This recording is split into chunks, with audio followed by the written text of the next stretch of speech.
A parallel plate capacitor consists of two metal plates, each of area A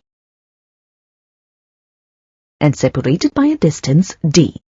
When the plates of the capacitor are connected to a battery, one of the plates is given an excess charge plus Q, and the other is given an excess charge minus Q. Due to this, a uniform electric field is created between the plates of the capacitors. Towards the edges of the plates, we observe fringing in the electric field. That is, the field is non-uniform when the plates of the capacitor are separated by some distance. We know that D is the distance between the plates. But if D square is very less compared to the value of the area A, the fringing effects can be neglected in the regions which are far off from the edges of the plates. Let the magnitude of the charge density be sigma for the plates with a charge Q on them. Then, sigma is equal to Q by A. Let this be equation 1. Let us assume the region on the left side of the capacitor as region 1, region between the plates as region 2, and the region to the right side of the capacitor as region 3. Let us now calculate the electric field in the regions 1, 2 and 3 with respect to the capacitor. We do this by applying the Gauss law to calculate the electric field in the regions 1, 2 and 3.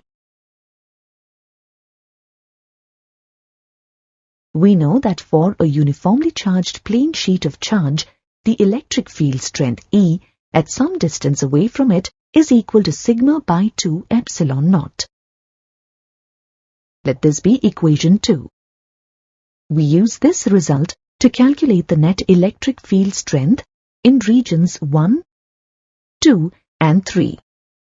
In region 1, we see that due to the positive plate of the capacitor, the electric field strength E is equal to sigma by 2 epsilon naught, and directed away from the positive plate and towards the left. We also see that due to the negative plate of the capacitor, the electric field strength E is also equal to sigma by 2 epsilon naught, and directed towards the negative plate and towards the right.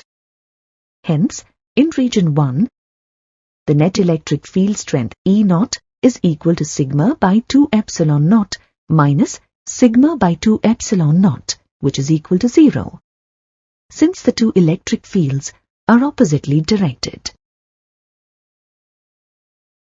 Now let us look at the region 3.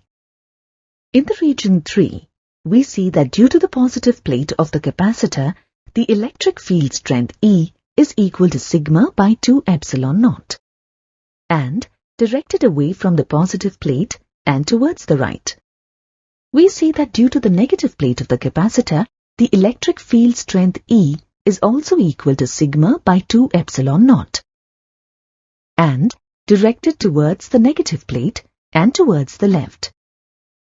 Hence, in the region 3, the net electric field strength is equal to plus sigma by 2 epsilon naught minus sigma by 2 epsilon naught, which is equal to 0. Since the two electric fields are oppositely directed in region 3 as well. Now let us look at region 2 between the plates of the capacitor.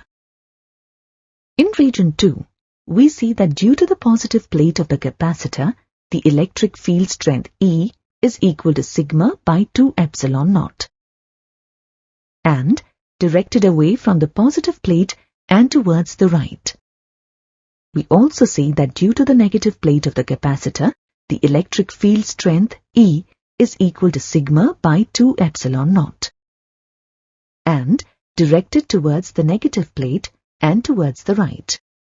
The region 2, which is in between the plates, has two electric fields of equal magnitude, sigma by 2 epsilon naught, which are both pointing towards the right.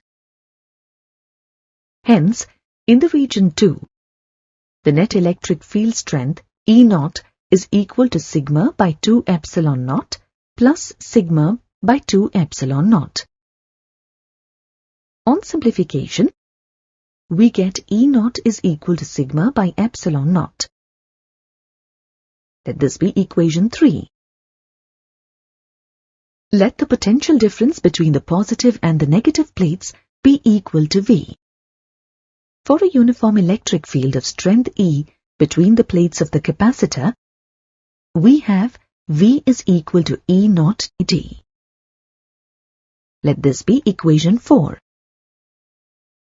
Substituting equation 3 in 4, we get V is equal to sigma D by epsilon naught.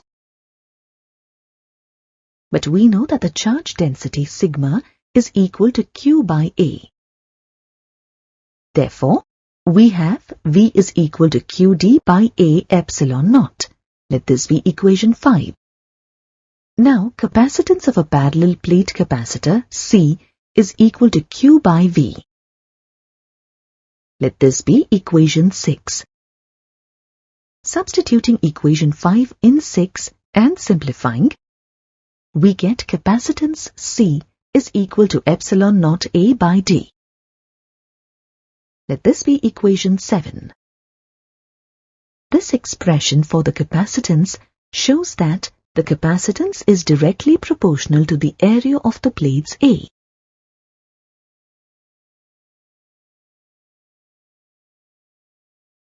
And inversely proportional to the distance between the plates. We know that the capacitance of a capacitor not only depends on the geometry of the plates, the distance between the plates, but also depends on the dielectric medium between the plates. When there is no medium between the plates, let the potential difference between the plates be V naught.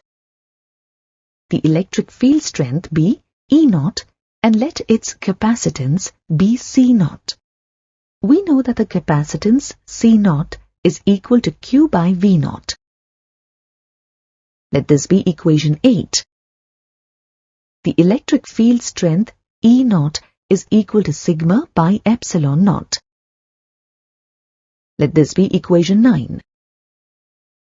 The capacitance C naught is equal to epsilon naught A by D.